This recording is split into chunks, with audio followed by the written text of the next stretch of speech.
Hello everyone, welcome to Mathura commerce classes. Class 10th students, economics chapter second चल रहा है। आप लोग सब क्वेश्चन आंसर नोट कर रहे होंगे और आप लोग सभी जानते हैं कि इकोनॉमिक्स सेकंड लेसन चल रहा है, राज्य और राष्ट्र की आय है।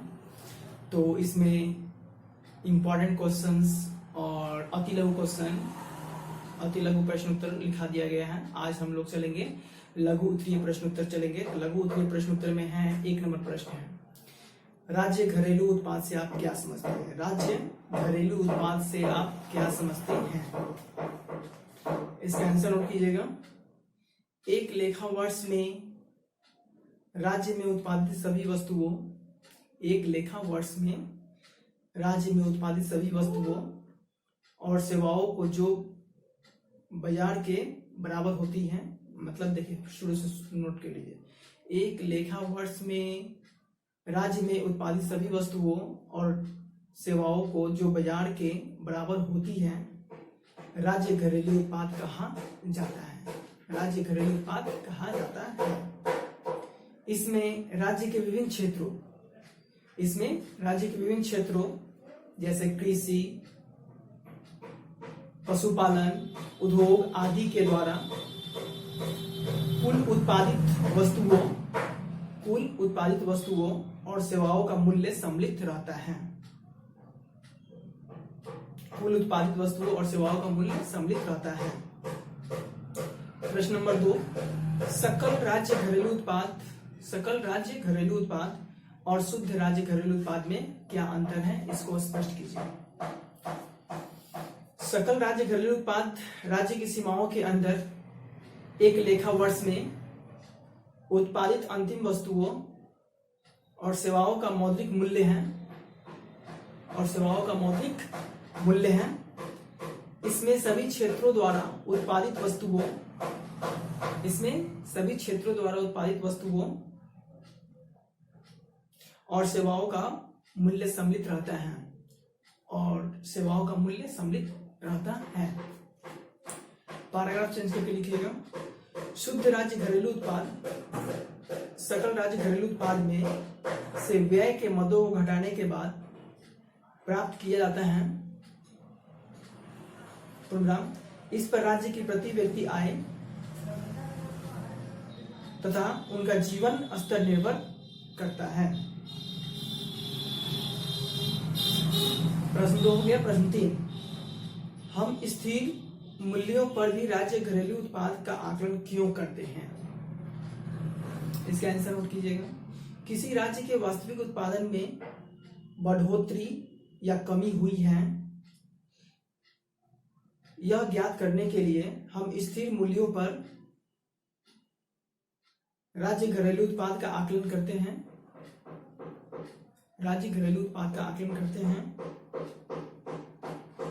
परिणाम, स्थिर मूल्यों पर तुलना से राज्य के स्थिर मूल्यों पर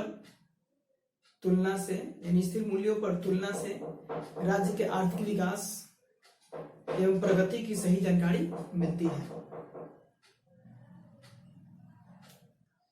4 नंबर, कुल घरेलू उत्पाद क्या है?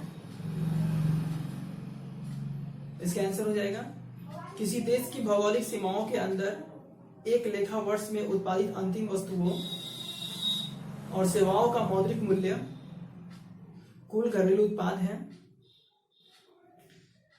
यह धारणा बंद अर्थव्यवस्था से संबंध है। इसमें कुल घरेलू उत्पाद और कुल राष्ट्रीय उत्पादन दोनों एक दूसरे के बराबर होते हैं।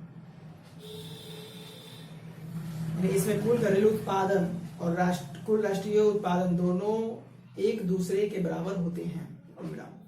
प्रश्न 5, कुल राष्ट्रीय उत्पादन तथा शुद्ध राष्ट्रीय उत्पादन में अंतर कीजिए। यानी कुल राष्ट्रीय उत्पादन तथा शुद्ध राष्ट्रीय उत्पादन में अंतर कीजिए। इसका आंसर नोट कीजिए। किसी भी देश में एक वर्ष के अंतर्गत जिन वस्तुओं और सेवाओं का उत्पादन तथा विनिमय होता है, उनके बाजार मूल्यों को कुल राष्ट्रीय उत्पादन कहते हैं।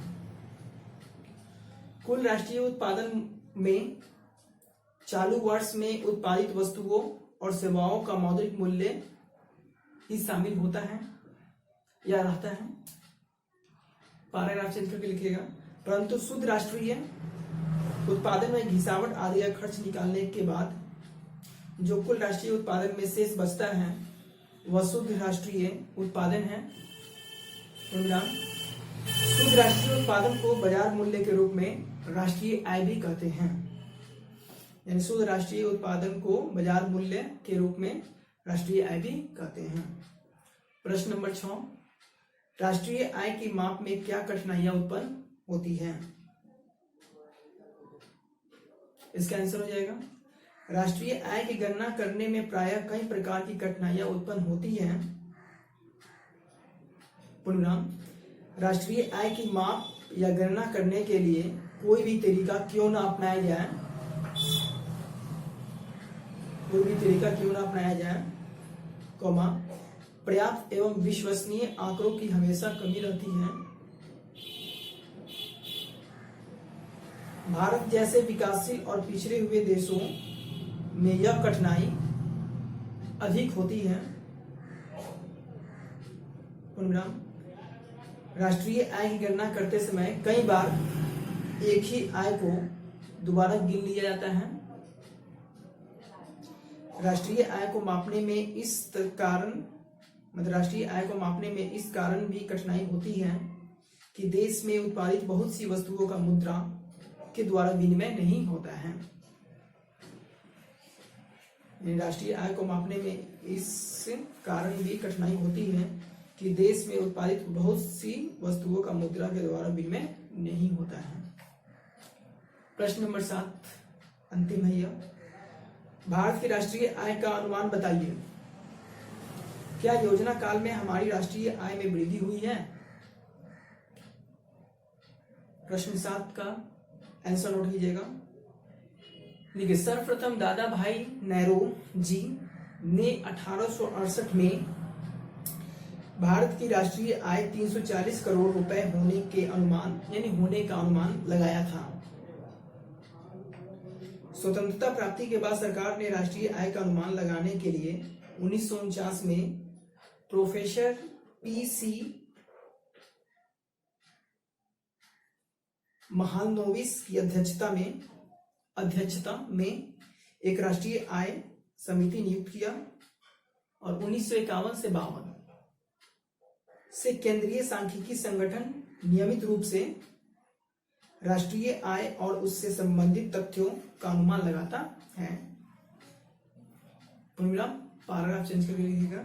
योजना काल में भारत की राष्ट्रीय आय में सामान्यतः वृद्धि हुई है।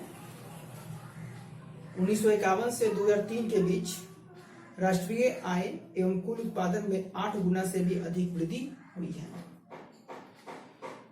तो डियर स्टूडेंट्स, ये क्लास 10 का आपका इकोनॉमिक्स का सेकेंड लेसन कंप्लीट हो गया। आप लोग I hope lesson 2 and lesson 1 को रीडिंग अच्छी तरह से कर लिए होंगे और आपका क्वेश्चन आंसर भी कंप्लीट हो गया। ऑब्जेक्टिव क्वेश्चन आंसर भी आप लोग टिक आउट कर लिए होंगे आफ्टर रीडिंग। अब नेक्स्ट हम लोग चलेंगे इकोनॉमिक्स लेसन 3 है। मेरे विचार से इकोनॉमिक्स लेसन 3 को भी कंप्लीट करा दिया जाए क्या? इकोनॉमिक्स मुद्रा बचत एवं साख है, इकोनॉमिक्स लेसन 3 को भी कंप्लीट करा ही देते हैं, तब उसके बाद में हम लोग नेक्स्ट ज्योग्राफी में चलेंगे फिर से। तो डियर स्टूडेंट्स, आप लोग इससे इकोनॉमिक्स नोट कर लेंगे और इसको याद भी करेंगे, रीडिंग देंगे बुक को, क्वेश्चन आंसर याद करेंगे और ऑब्जेक्टिव क्वेश्चन सब है वो सब याद करेंगे। आप लोग घर पर रहें, सुरक्षित रहें और प्लस कहने का मतलब है कि अपने इस अध्ययन को जारी रखें। Okay, thank you this much for today everyone, thank you this much for today।